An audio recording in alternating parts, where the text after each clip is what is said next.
Claudio, thank you very, very much, and thanks so much to our panelists and all of you for being here. We will today talk about what I call the Colombian Milagro. It is something which is really extraordinary because about 2 years ago, I was invited by Marca País to visit Bogota and also different other cities in Colombia, Medellin and Cali, and we did a lot of research. Incredibly grateful to Catalina Casas for facilitating, so much important parts of this research. And something happened which reminded me a lot about one of my first experiences as a curator when, at the very beginning of the 90s, I had just sort of finished school and I had started to curate my kitchen show. And I was invited to do a lecture tour in Glasgow and England. And it was sort of through 10 cities, and I never really had done a lecture before, so I was really anxious. And my friends Fischli Weiss gave me this tip. They said, when you run out of ideas, you just can put in a video, and then, things are fine. So they gave me a video copy, it was a VHS at the time, of The Way Things Go. And indeed, with every lecture, something did go wrong. And each time, I run out of steam, I just put in the videos, The Way Things Go, Fischli Weiss, and everybody was really happy. And sort of after 10 days, this lecture tour ended in Glasgow. And I had at that time it was not really known what was happening in Glasgow, this amazing new generation with Douglas Gordon and a whole new generation of artists. And I just thought, it was an incredible surprise. And it was a similar thing for me, to arrive in Bogota and see, I knew that there was a great art scene, but see that it was so much more complex than I would ever imagine, see so much energy. And obviously also my friend María Rodriguez, whom I also have to thank because she has facilitated, together with Catalina, an important part of the research. And María has always told me about this idea of exile, and that how many Colombian artists in the 80s and 90s had gone to exile, and to find a whole new generation of artists who had not gone to exile and actually found possibilities to work there was a wonderful experience. So we started to record in a rather impromptu way a lot of conversations, and this idea was born to do a book, which is this book, Ana Nam Yo Rea. It's a title Gabriel Sierra has come up with, which is Mañana, Ayer, Hoy. And the idea is that, as always, with my exhibitions and projects, everything is done by an artist. I love this idea to involve artists on all layers of a project. The artists come up with the title, the artists come up with the concept, they come up with any kind of structural element. So with this book, we have actually Bernardo Ortiz, the artist who does the design. We have Gabriel Sierra, who does the title. We have Suarez, who does the portrait. And we have, of course, very importantly, Mateo Lopez, who is here with us today, who did the marque-page, the sign to mark the page, which is an incredible object. So, so in this sense, the book is almost like an exhibition. It includes many of these interviews. And when we discussed about this possible launch of a book together with Claudio, the idea was really to bring here some of the artists and some of the curators, and not only talk about the book, but mainly talk about trying to understand what really has happened in Colombia. And I'm extremely excited to welcome our three speakers here today. And we actually going to have these three short conversations at the beginning. Can we go back, please, with the slides? That seems to have been, yeah, great. And we're going to start actually with María Fernanda Cardoso. We then have Mateo Lopez and Juan Gaitan, who will, give us a short introduction in. And I think it's interesting also to talk not only about what's happening in Colombia now, because what's happening now is also based on what's happening in the past and on extraordinary previous generations of artists. I think it was Panofsky, the art historian, who once said that very often we invent the future made from fragments from the past. So we will also address in the question, who were the influences, inspiration. But before starting, I wanted to ask you all to give a very warm welcome to Juan Andrés Gaitan, to Mateo Lopez, and to María Fernanda Cardoso.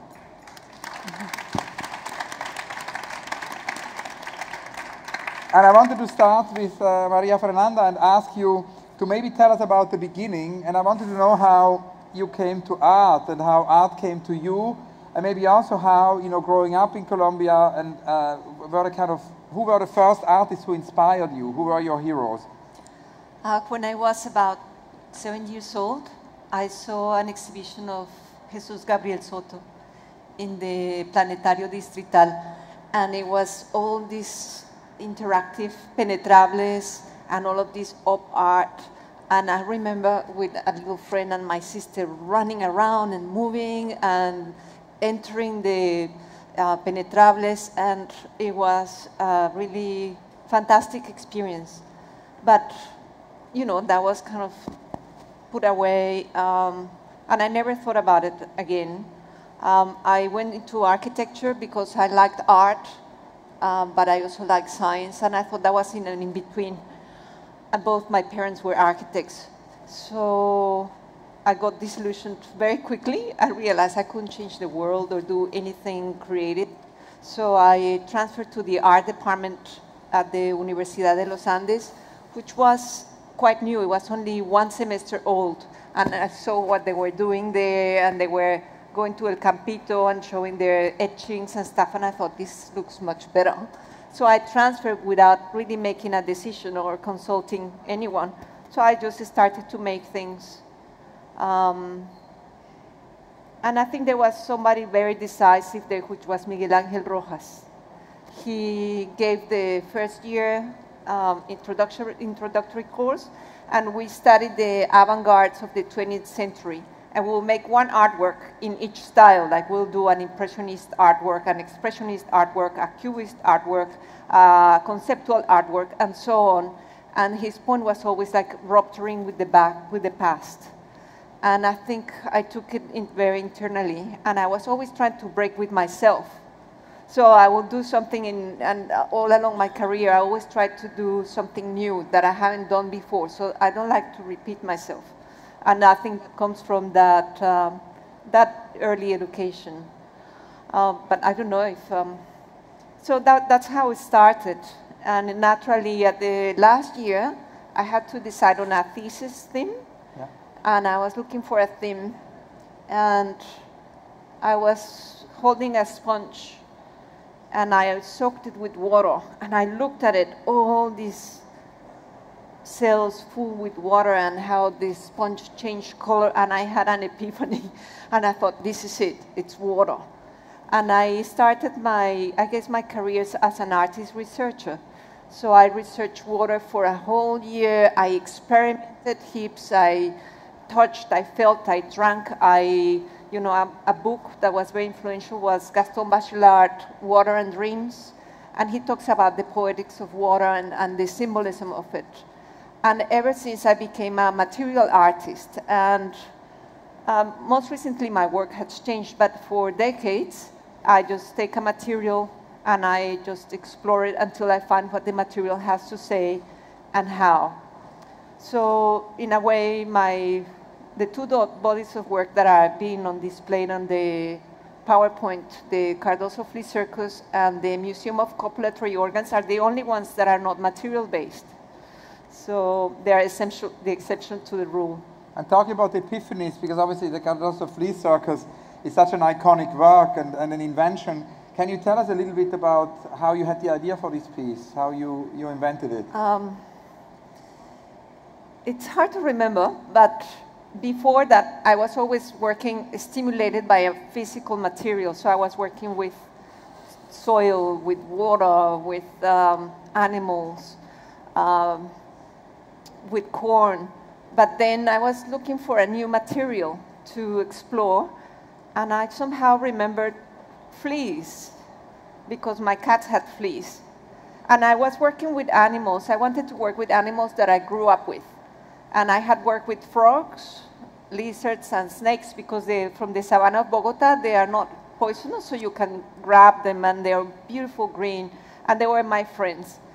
So I thought, yeah, fleas, because all my cats had fleas. There was no insecticide that worked at that time. And then the idea of flea came into Flea Circus as kind of the essence of what that creature had to say. And because my work was about reality, about the truth of materials, it had to be real fleas. And it took me a few years to learn the art of flea training, to build the props, to transform myself into a Professor Cardoso, a trainer of fleas, and to transform myself, which was the hardest part, on the queen of the fleas. Being a nerd, it was very hard to be on stage. But I did it because the project required, the tamer, the, dominatrix, or whatever, I had to do. So that's how it started. And it was the first time that, in a way, the work came from within rather than from the outside, because all the work was stimulated by the material. But once I had the idea of flea circus, all these jokes starting to come out, all this humor, all of these little narratives of, Dimitri and Sarinda, the trapeze artist and the boyfriend and girlfriend, and he can let her drop to her death. And there were narratives that started to arise, and I had never worked with narratives. So it was really a rupture with all of my previous work, and it was a happy one. And another rupture is obviously happened in '97 when you went to Australia. And it's kind of interesting, this question of exile, because one of the things which struck me when we did the research in Colombia is that actually for many artists of your generations who started in the 80s and 90s to work and exhibit, it became at a certain moment necessary to go into exile. María Inés Rodriguez told me very often that there was just no choice. She had to go to exile, to continue her work as a curator. The same is true for many artists. So I was wondering a little bit if you could talk about this moment of exile and what prompted it and what changed through that. When I finished my undergraduate degree at Universidad de los Andes, there were no master programs. And the director of the department, María Teresa Guerrero, told us, you go to study, go. And we all had to find a way to do it. There were only one scholarship from the government, from the Banco de la República, and I applied for it, and I was second choice, and I was hurt like hell. But then the second year, I applied and I got it, and I went to do a master's in the US, and that was '87. And that's why I left. And then I came back after my master's. I went to Pratt and at Yale University and went back to Colombia. And by chance, I applied to a teaching job at CalArts, and they flew me to see if I could speak, because, could she speak English? And I went there and I could speak, and I got a job teaching when I was like 28, just no teaching experience. And I moved to California, which was not in my radar. I always wanted to be in New York or London. So I went to California. I lived in Los Angeles for 3 years. Then I moved I thought, I stay. And then I applied for my green card. I moved to San Francisco. So overall, I spent 10 years of my life in the US. But I only took the decision to go for 2 years. And then I, met an Australian. I started to go back and forth between California, Sydney, and Bogota, because I had family matters to, deal with. And, I said, well, why not? So that's how it happened. It was not really a decision, except for that Colombia was a country of painters. I won a prize in the first Bogota Biennale for my work with dead animals. But after that, I got a solo show at the top gallery, which was Garces y Velázquez, and nothing sold. And the director of the gallery told me, if you keep doing this, you will starve to death. I said, well, I cannot stay here and make bronzes, So I had to go. There was nothing for me to do. And it's interesting when you describe all these movements, it's actually not so much, as you say, a decision to go to exile, but it's more what your colleague Simran Gill, who is an artist I met in the 90s also, who lives in Australia like you, and she always says, it's not so much a question of exile, but it's more to be between geographies as a permanent state of some sort, or something like that. But I was wondering, we spoke about your beginnings, we spoke about your epiphanies, your early epiphanies. You've just published an amazing book, which I discovered today. It's a very, very big publication on your work. And there are obviously also more recent epiphanies. Can you tell us a little bit about the more recent epiphanies and what you're working on at the moment? About 10 years ago, I was looking for a new project. I had done the flea circus, I retired from it. I was working with insects that mimic plants and the idea of camouflage. And I was looking for a new idea. And I remembered that the fleas had what is called the most extraordinary genital armature yet known. So I thought, maybe it's not only fleas that have extraordinary genitalia. So I went to the library at the Australian Museum, which is the Museum of Natural History in Sydney, spent the summer there going page by page looking for images of animal genitalia. And there were not too many, but what I found like opened my eyes like this big. And in fact, there is great diversity and complexity, and it's nothing like what we imagine. So I thought, okay, this is really big.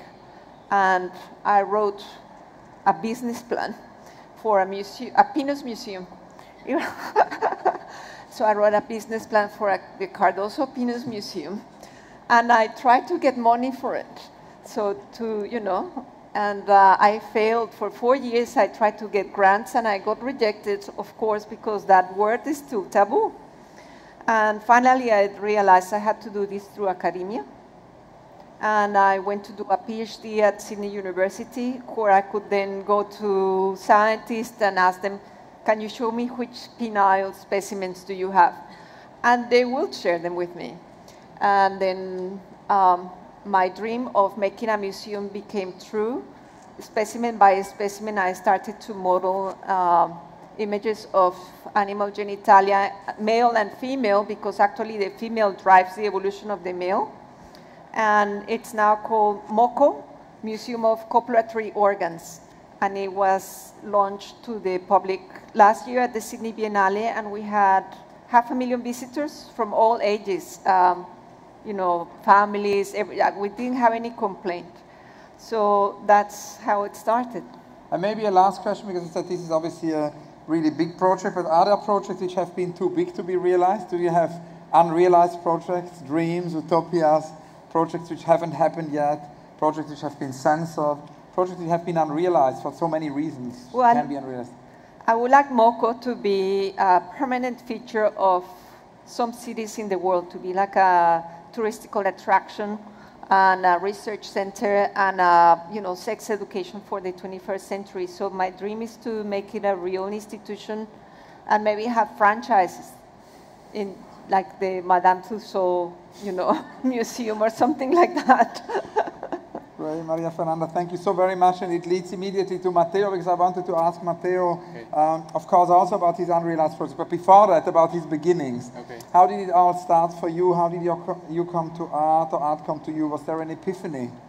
Well, actually, I started doing architecture, and I did architecture for 2 years.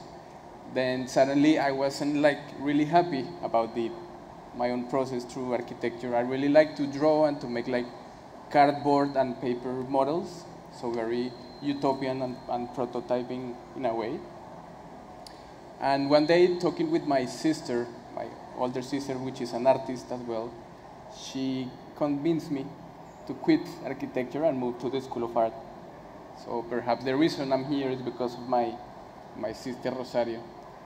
Then I started doing fine arts at Los Andes University and met an artist, a teacher, that his name is Lucas Ospina, and he changed the way that I was drawing and the way that I understood drawing. And it was quite interesting assignment or drawing lesson, because he proposed to the students different commissions, assignments. So perhaps, for example, you were asked to make the cover of a book, or you were asked to make a poster, or you were asked to design a coin for the government.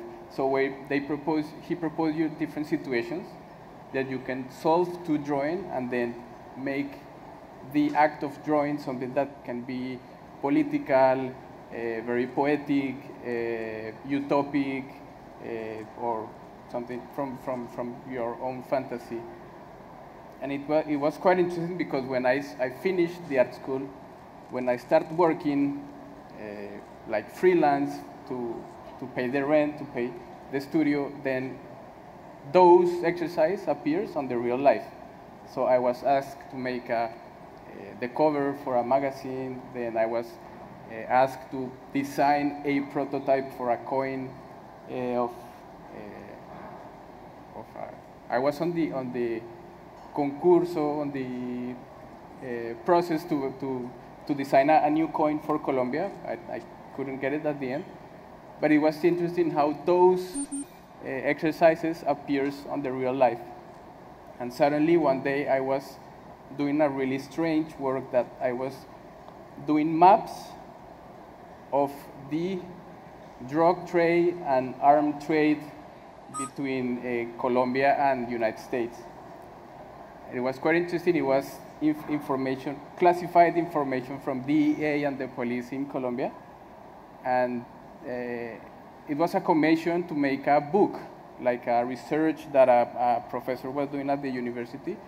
And 1 year after, I found myself driving a scooter around Colombia because I have this sense of, or this interest about map making and drawing on the, like walking or doing a line on the landscape. Is this your famous journey from 2008? Yeah, but it's because there is this amazing journey. I mean, you did so many drawings, and it lasted 2 years. I mean, in a similar way, like Fernanda was telling about her journey, but yours was mainly in Colombia. You went from Bogota to Cali to Medellin and researched there, lots of political forces. Yeah. Can you tell us more about this? It was like a whole experience for me. At perhaps around the 1980s, 1990s, it was very difficult to go out of Bogota because of the political and social situation.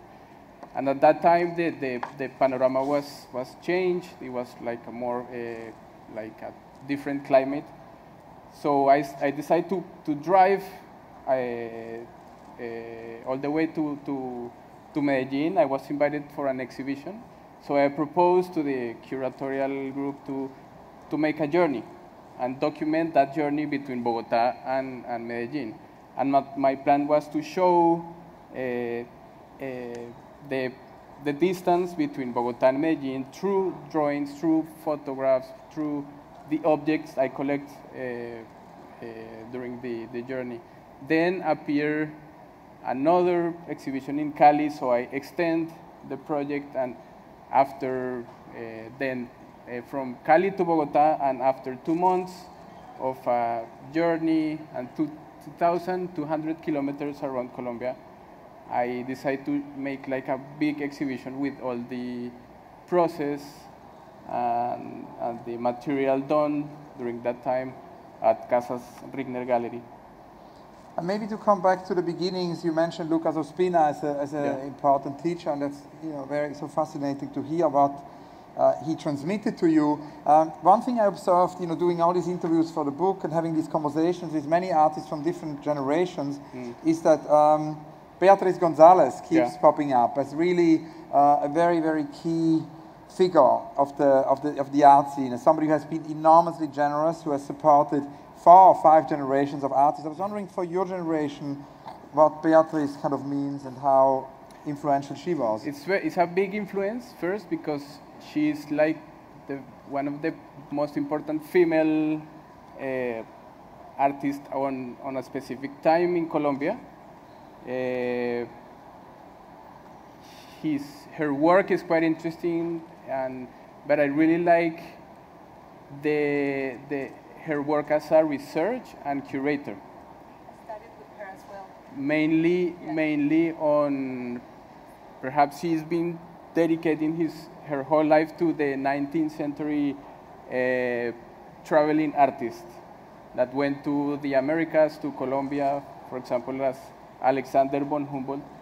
And this kind of field is very interesting for me on the way as that you can make a journey and document that journey, but in another complete time, like the contemporary times.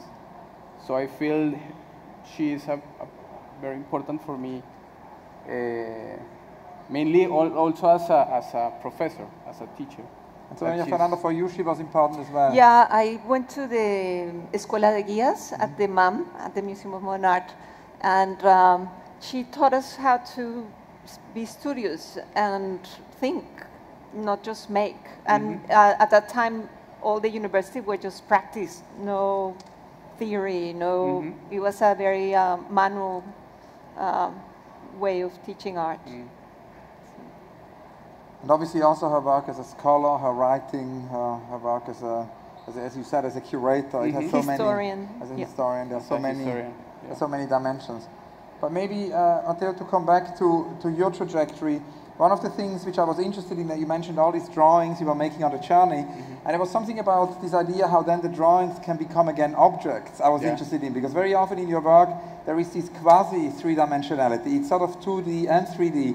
And the other day, like 2 days ago, we had this conversation with Kanye West and Jacques Herzog, and Kanye was talking, you know, in his album, particularly his new album, this multi-dimensionality of music, was talking about this idea when sound suddenly can become three-dimensional, no? And I was kind of interested if you could tell us a little bit about this 2D, 3D thing in your work. Perhaps it's because of my ground as, or my formations as an architect, because I always imagine, like, or always think on tri-dimensions. So the process is like the normal process is like I do a drawing on a piece of paper, then cut, then fold, assemble the pieces, and suddenly you can see like a tri-dimensional drawing. But my interest is also to go to other paths of or possibilities of drawing that transform drawing into like an installation, like a sum or summary, or a group of drawings that become like a installation piece that can be understood also like a room that you can enter and you can surround it by a complete scenario. Recently I have been working on other projects that start as drawings and then go through sound as sound piece, another which is the smell of paper, like the paper perfume that reminds you an archive. So it's the possibility that you can draw the archive, also you can recreate the archive through a smell or through a sense. And nowadays I'm working on other project which is more on animation and films, which is another stage of the work I do. And then there are obviously the books, and as this is a book launch as well, you know, we should come maybe also to your books, because we first time kind of I saw your work was through this amazing artist book you made early on, and through the map also. Yeah. So publications play a big role. For our book here, you made this amazing book sign. Yeah. Can you tell us a little bit about this idea of the book as a medium and what artist books mean for you? I have a close relation with books. It's where all the information my reference are coming from. I like the paper, the book binding, the format, the inks, also all the process related to the making of a book. And in 2012, I guess, I received an invitation to be part of the Trienal Poligráfica in Puerto Rico. So I was asked to make an artist book, and I started doing drawings, like small prototypes, small projects of the book that I was planning to go to print and to present. And at the end, I couldn't get to just one artist book that I was planning to do. So I decided to make a compilation, grouping all together those many possibilities. And at the end, the artist book is titled Deriva, Adrift, which is the sense of that you are drifting, like going from one idea to another idea to like a map, like a diagram of ideas. So, yeah. And there is a table here with lots of books from artists from Colombia. So for those of you who want to know more, you can see Maria Fernanda's and Mateo's book afterwards as part of this book table here. Maybe a last question I wanted to ask you is, Maria Fernanda was talking about her journeys, you talked about your journeys, but you stayed in Bogota. I visited your studio. You're obviously very connected to your whole generation of artists in Bogota. Can you tell us a little bit about maybe what changed, and also about how you connect to other artists? I mean, we cannot say it's a movement. It's not a group with a manifesto, but it's clearly, and that's why it reminded me of Glasgow. It's one of these situations where there is a real proximity between artists, there's a solidarity also between artists, there is exchange. Yeah, I do believe that you can change like a society through working with many people, like as a group. I decided to stay in Bogota because obviously it's where my family, my girlfriend, my friends are. And it's interesting how since I finished the art school, I started creating like a network of people that I collaborate with. So it's not only about my work, it's how you can expand and collaborate with someone else and start working together, and then can lead you to something else. I really like that to work in Bogota, you are close, for example, to a carpenter, to a bookbinder, to someone that makes cardboard boxes, I don't know. So you're very close to many crafts and many hand processes that in a way are cheaper, and in a way I have the feeling that have some poetry and some history behind. So I really appreciate that, and I really want to stay in Bogota. And do you have projects which haven't come to fruition yet? Unrealized projects, dreams, utopias? Perhaps to build my own house or studio, like according to my needs, that obviously can be, I mean, completely functional, can be very utopic and very unuseful in a way, but perhaps it's a house, like a studio. Great. Thank you very, very much. I wanted to ask Juan the same question about the beginnings. I was very curious how it all started, and from the point of view of a curator, how you came to curating in Colombia, and what were the kind of first epiphanies?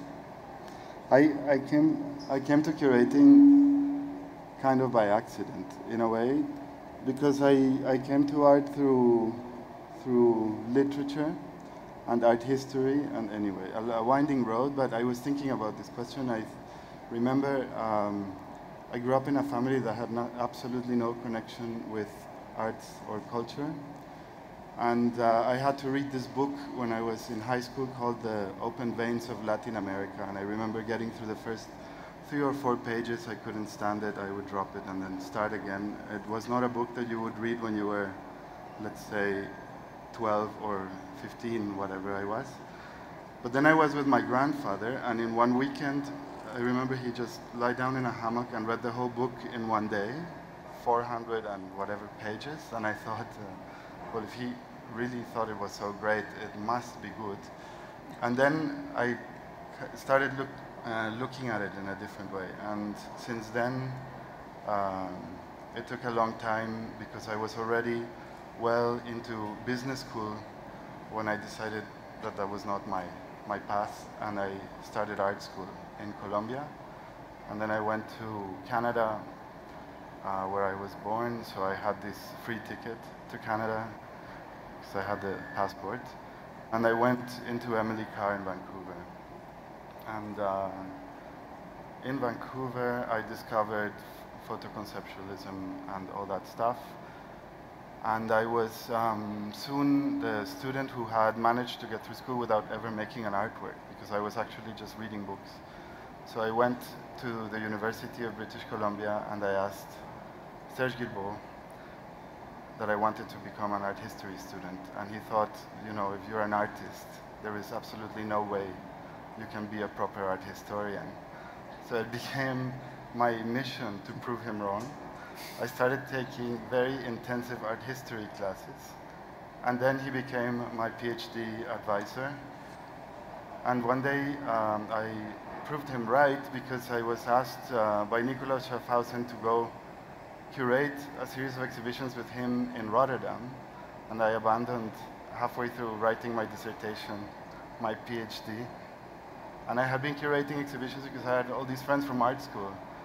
And I think for me, that was the formative moment as a curator. Being in art school, perhaps not so focused on making art, but understanding what the processes were of how artists approach making and reading and looking at art together. This is, I think, in retrospect, the most important and the most unique thing you can have is to be in a situation which you are confined together and you are forced to engage with each other whether you want it or not.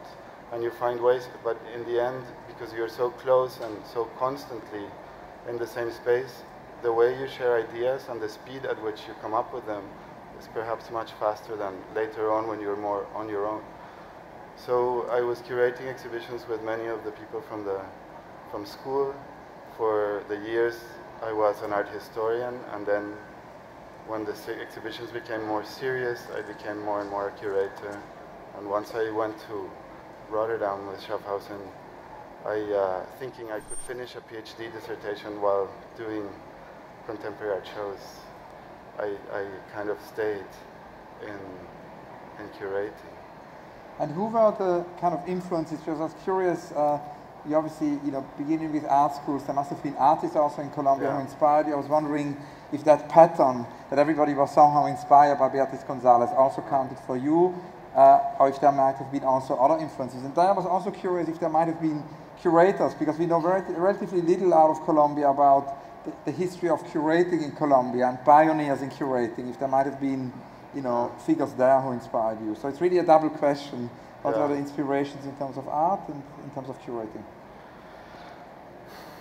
I didn't really give much thought to curating when I was in Colombia, but when I was already doing my master's, or perhaps starting, I remember going to Colombia, maybe a year or two after I moved to Canada. I went to Colombia, and a friend of the family who was a historian and very close to Beatriz pushed me into her inner circle, and I became her research assistant. So I was, doggedly looking at archives that she was directing me to and finding information, and I found absolutely everything she wanted me to find except for one image.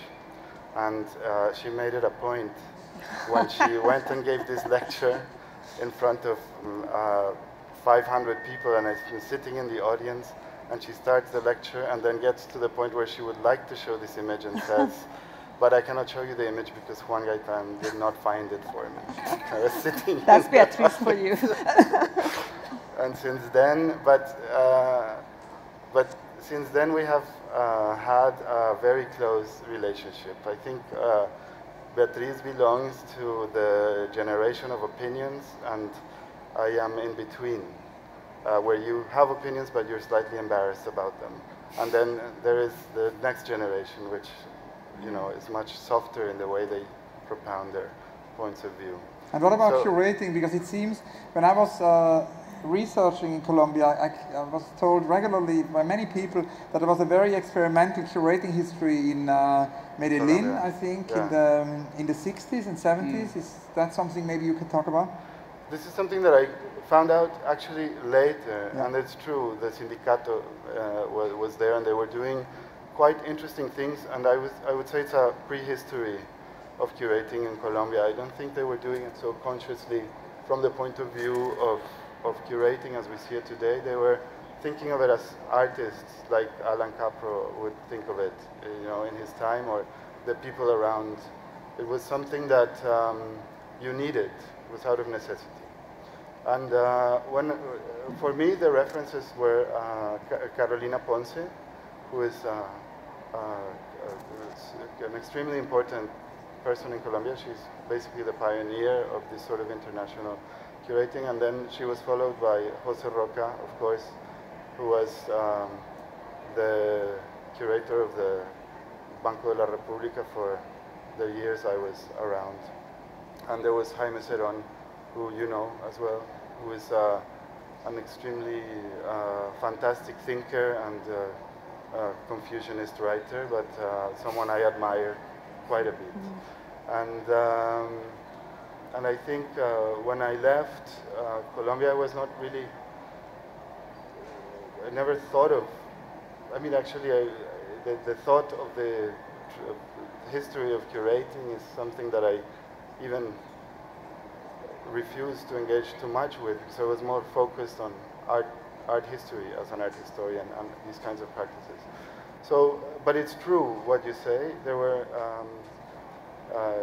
especially El Sindicato, if you look at them now, today, the way they were organizing their exhibitions, the way they were like doing quite challenging or opening challenging spaces for challenging artworks that were very highly politically, you know, involved. This is a very interesting period that I am. I only see it from a historical point of view. I don't came to it late. Now, we've talked a lot about the past, so maybe it's the moment to talk about, you know, the present and particularly also the future. And you're obviously working on this amazing Biennale for Berlin. And I was very curious if you could tell us a little bit about the concept and what you plan to do there. The Biennale the Berlin Biennale is quite interesting in a way when I look at it as a whole, because it has managed to keep almost a total autonomy as a project within Berlin. You know, there are all these institutions that they get heavier and heavier in the city, and the Biennale seems to be one that has managed to be flexible enough to admit, you know, whatever approach you want to bring to it as a curator. This is a luxury. So what I started looking at, and to go over it briefly, is the phenomenon of concentration of cultural capital in the city center, in Mitte, and more specifically in the museums island, and also how this reflects on the reconstruction of the city center, the way it has been profiled as a kind of triumph of the West, and then the systematic erasure of many of the marks that remind you of especially the mid-20th century in the city. So, but more important, this is on the level of let's say, the general concept of a biennial as a project that engages with the city. But in a more practical sense, we are producing 50 artworks for it, which is already putting a lot of pressure on the Biennale, because it's not a Biennale that easily accommodates that many works, but it's quite an exciting thing, because there is always this development of ideas that that you do with the artists. So you move along, you're in conversation with each one of the artists, and things are moving forward, but at the same time there is this constant crisis happening, which I think keeps the project alive. And I think so in terms of what to expect, in terms of what to expect, it's quite it's focused on contemporary production. Basically, everyone will be doing a new piece for it, and in the doing of this piece, the terms or the parameters of the biennial are always slightly reconsidered and influenced by these conversations with artists. So this is. And this idea of, you know, the future and also the future of the city leads me to the last question, because we talked a lot now about how out of this past, and of course it's wonderful that you all confirmed the Beatriz González theory, and her incredible and seminal influence to be really the origin of so many things. But it's interesting maybe to talk a little bit about the future of the Colombian art scene and how what you think, because if we talk about urbanism, Juan, as you've just done, what urbanists always do when they come to a city is they think, what is missing? Is there something missing? And I was sort of interested in what you feel is missing at the moment in, for example, in the Bogota art scene or in the Colombian art scene. What can be next steps? I think there is a lack of museums, obviously. There's just one official museum, which is the Banco de la República, and the other ones are like lost in time. So, but at the same time, it's quite interesting how the artists start like their own projects, like artist-run spaces. So it's like a synergy that is going through the front without expecting that the state or the government or the Ministry of Culture solve the situation. So spaces as artist-run spaces as Flora, as Lugar a Dudas in Cali, Casa Tres Patrios in Medellin. So there's different cities that start transforming the art scene, and in a way I feel that's the future. So the future would be a sort of a self-organization, or what Abraham Cruz Villegas calls autoconstrucción. Yeah, exactly. Maria Fernanda, what do you think about what's the future of the combination, and what is missing? Is there something missing? I was wondering if one can, I wonder if one can talk first, because I'm less familiar with the Colombian art scene. I also, unlike Mateo, I know it from the visits I do, because I have been living out of Colombia for 20 years, but what is evident when you go is that the institutions are a disaster. It's something that has to change urgently, because it's not only that you don't see propositions that are relate to what's going on now in contemporary art, and actually in even the museographic world, but the culture around them is quite retardataire, if one can say it this way. And it really needs two things. One is the commitment of a younger generation of patrons and friends and sponsors to really commit to public institutions and push for them to become what they can become, because they're kind of also abandoned to what they are doing, what they've been doing for the past. So and there's an inertia, and there's no one younger with influence and the kind of energy that is needed to kind of push them forward.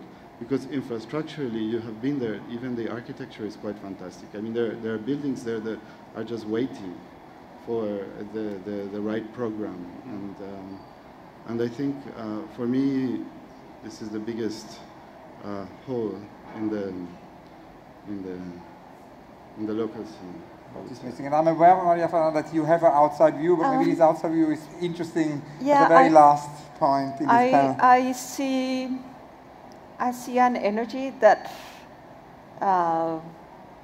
it's rare. There is a lot of ambition. The young artists really try hard to do their best. And I'm just wondering, how is this going to pan out? Because there is some lacks, of course, of infrastructure, but there seems to be more funding than ever before. There seems to be more artist-run spaces. There is a budding art market which didn't exist before. So I think everything is looking very, promising. I don't know. I really don't know. I'm just watching. But it's a very optimistic moment. And there could not be a more wonderful conclusion than optimism. So thank you so much, Maria Fernanda, Mateo, Juan, and thank you all very much. And thanks to Claudio. Thank you.